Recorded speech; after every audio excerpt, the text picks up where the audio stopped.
Balance of fairness at the outset, this is one of two events. So the WPCC, who are non-political, are running this event first, and then on the 9th of June, I think at Weymouth College at the moment, they will also be running an in-event with a similar format, a panel and Q&A. So anyone who's in the audience who wants to go to that, that's a date that's coming up. Everyone knows is a hugely important vote on June the 23rd.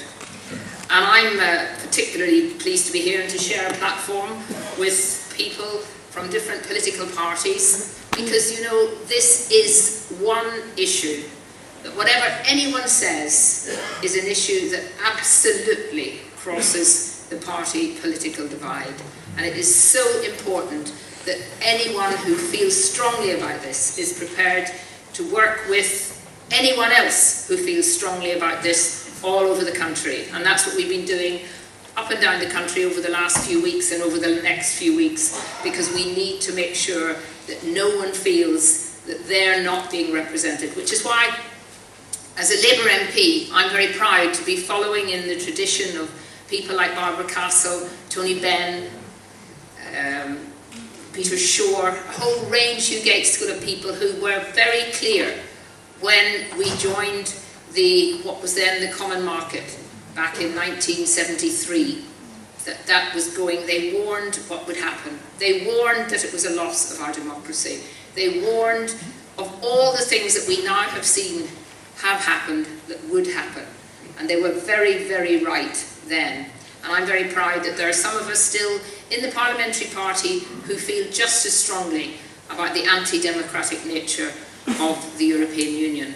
But you know, I don't feel that much of a minority in my party, because I know that out across the country, all over the United Kingdom, there are Labour voters and Labour supporters who are desperately upset that our party leadership and our party is so single-track down one Europhile line. And I do not believe that that represents the views of Labour voters.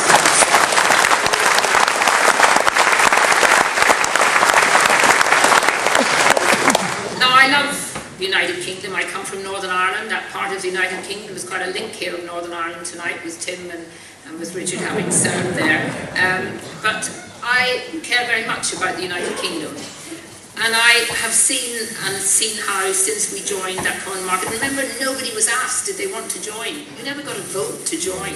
You've only ever been asked, do you want to leave?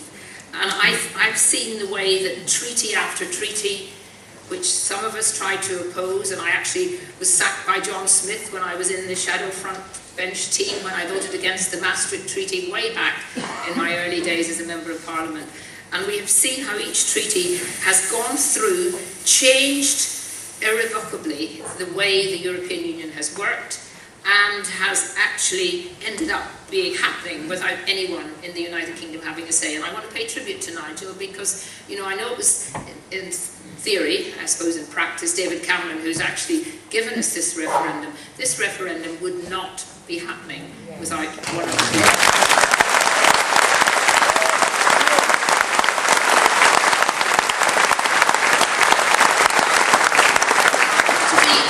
Positive tonight, because as I go around the country and do more and more meetings and meet more and more people outside the little Westminster bubble, I do feel more optimistic, because I do see people who just want to imagine being an independent, free country again, a United Kingdom that is free and able to make its own decisions. And it's no longer a dream that many of us have had for many years. It is now a reality. If you vote to leave on June the 23rd, that is the beginning of us getting back our total independence.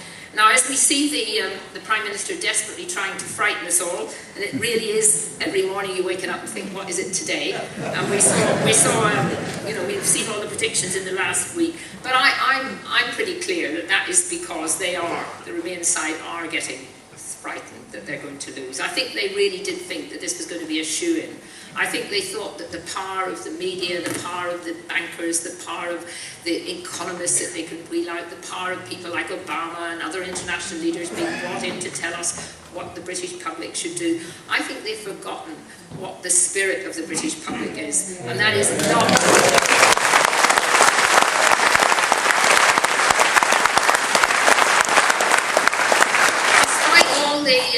dodgy dossiers that you've had put through your door, despite the rhetoric of an American president who would never, ever allow his own country to have a court in another country overriding his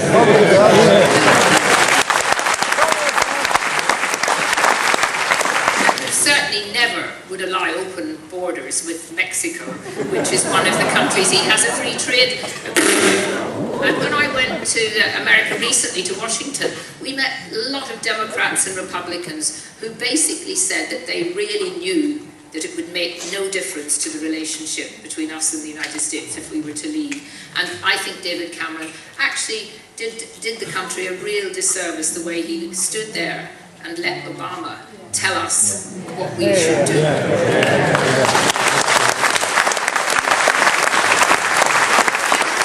Those of the campaigning across the party political divide may disagree on lots of things, and we may disagree on but we do want a future where we, as the elected politicians, can determine our own future.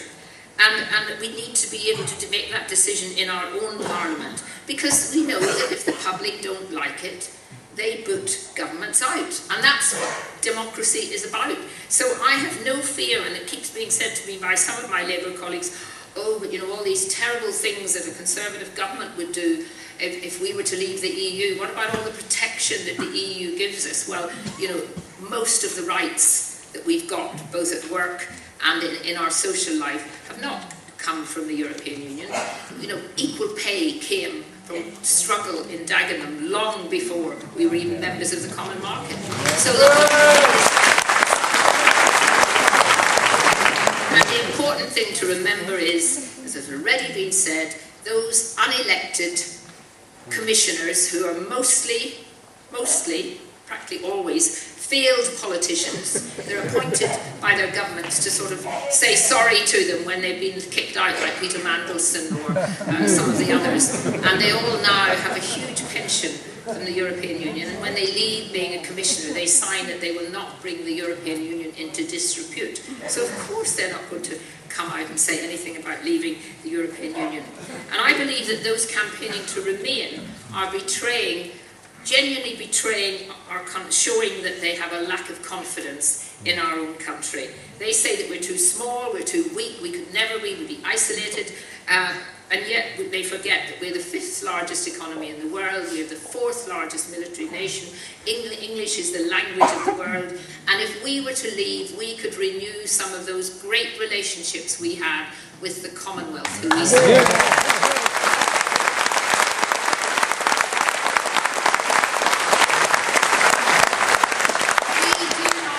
To share our sovereignty with other EU countries, and we have no desire to enforce our laws upon them. I was elected to represent Vauxhall, parts of Brixton, not Bulgaria, Stockwell, not Slovenia. So I make an appeal to the millions of Labour voters, and I hope there are some Labour voters in this country who feel uneasy about being on the same side of the argument as David Cameron and George Osborne. You are right to feel uneasy because they are wrong.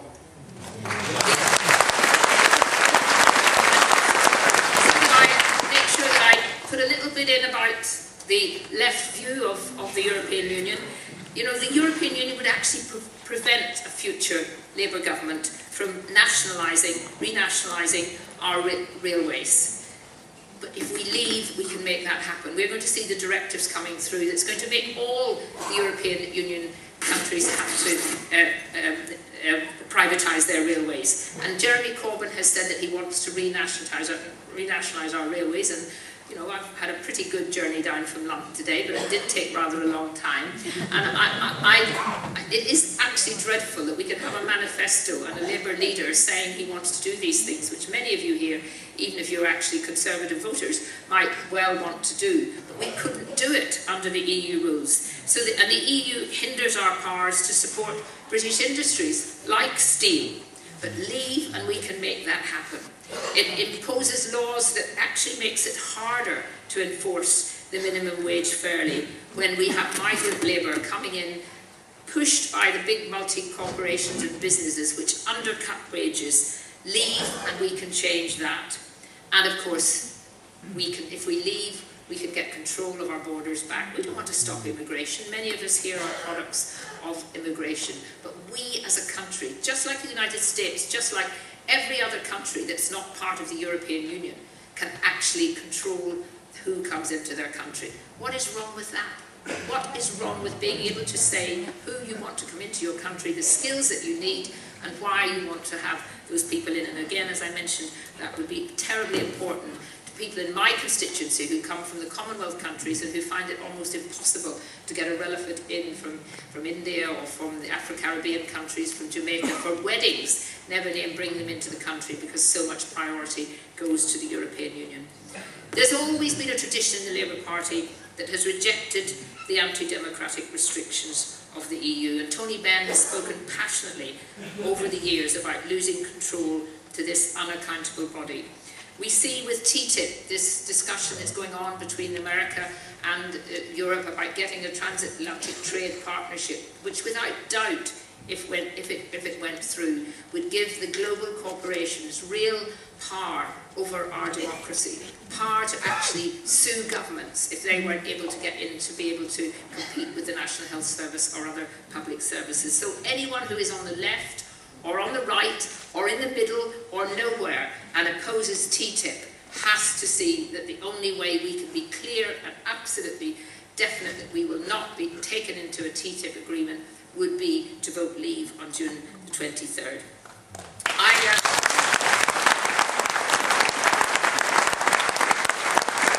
I would just really end by saying that, people say it's uncertain.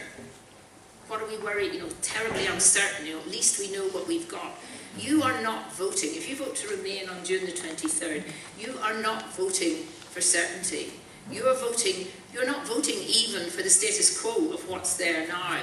The recent report that's come out from the 5 presidents, most countries only need 1 president or 1 head of state, the European Union has to have 5, and they have said that that is going to bring about a fundamental change of how the European Union works. We are going to be on an even slippier slope if we vote to stay in. Because if we vote to stay in, do you really think that the next time David Cameron or whoever replaces him goes to negotiate something in the European Union, that the commissioners will not turn round and they will say, but David, your country love the EU, they've just voted to stay in. We will get nothing. We get very little at the moment. We will not win anything if we are back in the EU after June the 23rd. So this really is the opportunity. This is the opportunity for us all who believe in our country, who believe in democracy, and who believe that we have a brighter future outside that shrinking market, that dysfunctional organisation. Be confident, get out there, persuade your friends, talk to people every single day. I always say, talk to them in the supermarket, and Nigel will say he talks to them in the pub.